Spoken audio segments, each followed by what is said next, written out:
Jour 12. Lire Psaume 23. Jésus conduit son troupeau comme un berger.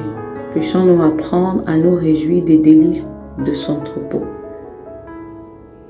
Une prière à lire tout doucement. Seigneur Jésus, nous sommes reconnaissants de ce que tu dis.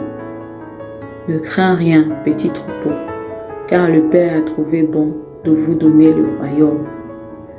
Nous sommes reconnaissants pour la facilité avec laquelle tu as marché sur cette terre, pour la générosité et la gentillesse que tu as montrée aux gens, la dévotion avec laquelle tu as pris soin de ceux qui étaient à l'écart et en difficulté, la mesure dans laquelle tu as même aimé tes ennemis et tu as donné ta vie pour eux. Nous sommes si reconnaissants et croyons que c'est ce genre de vie que nous devons avoir nous aussi. Une vie sans manque, une vie de suffisance. La suffisance de ton Père est une évidence dans ta vie et la plénitude de la vie qui a été déversée à travers toi. Et nous sommes si reconnaissants que tu aies promis ce même amour, cette même vie, cette même joie, cette même puissance pour nous. Seigneur, accorde-nous la percée aujourd'hui. Outrepasse nos barrières, nos inquiétudes, nos préoccupations. Ouvre doucement nos âmes et prononce ta parole en elles. Nous croyons que tu veux le faire et nous attendons que tu le fasses maintenant. En ton nom, Amen. Une puissante déclaration de Charles Haddon Spurgeon.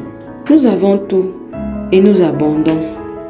Non parce que j'ai un bon stock d'argent à la banque, non pas parce que j'ai de l'habileté et de l'esprit avec lesquels je peux gagner mon pain, mais parce que le Seigneur est mon berger. L'un de nos plus grands besoins aujourd'hui est que les gens voient réellement et croient réellement que les choses qu'ils professent déjà voir et croire. Connaître les choses, savoir ce qu'elles sont, être capable de les identifier et de les dire, ne signifie pas que nous les croyons réellement. Lorsque nous croyons vraiment ce que nous professons, nous sommes prêts à agir comme si c'était vrai. Agir comme si les choses étaient vraies signifie à son tour que nous vivons comme si elles l'étaient. Le psalmiste dépeint une vie dont nous sommes censés profiter. Une vie qui est éminemment accessible. Mais croyez-vous que ce verset est réellement vrai? Peu de gens agissent comme si c'était le cas. Prions. Père, j'ai entendu ta voix m'appeler. J'ai vu ton sourire m'inviter, j'ai couru vers toi. Je suis entré dans ta bergerie. Je me suis confié à ta garde. Tu m'as reçu. Tu m'as accueilli gracieusement. Maintenant, je suis ton bien-aimé et je suis à toi. Parce que je suis dans la bergerie, je ne manquerai de rien. Père, dans ta bonté, aide-moi à penser à toi de manière que cela corresponde à qui tu es véritablement.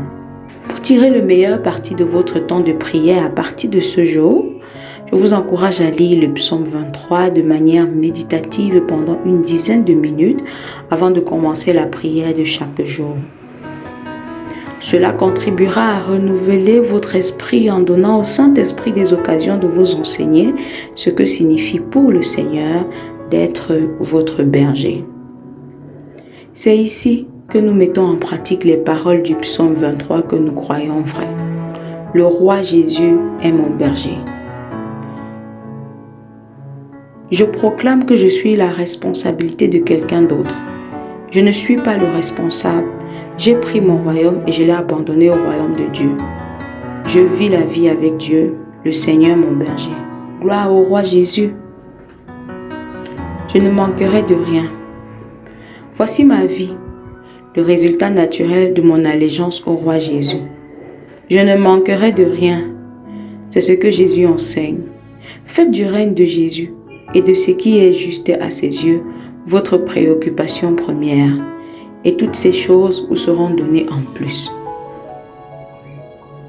Je proclame que je me repose dans de verts pâturages.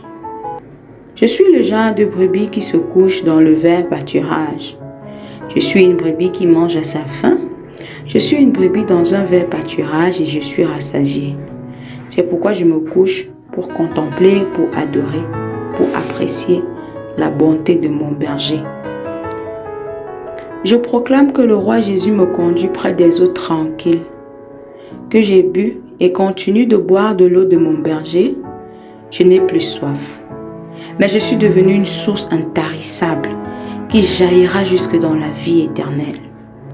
Je proclame que les profondeurs brisées de mon âme sont guéries et réintégrées dans une vie en union avec Dieu, le genre de vie éternelle. Je marche dans les sentiers de la justice en son nom. J'exprime une nature intérieure complètement renouvelée. Ma confiance dans le berger est profonde et croissante.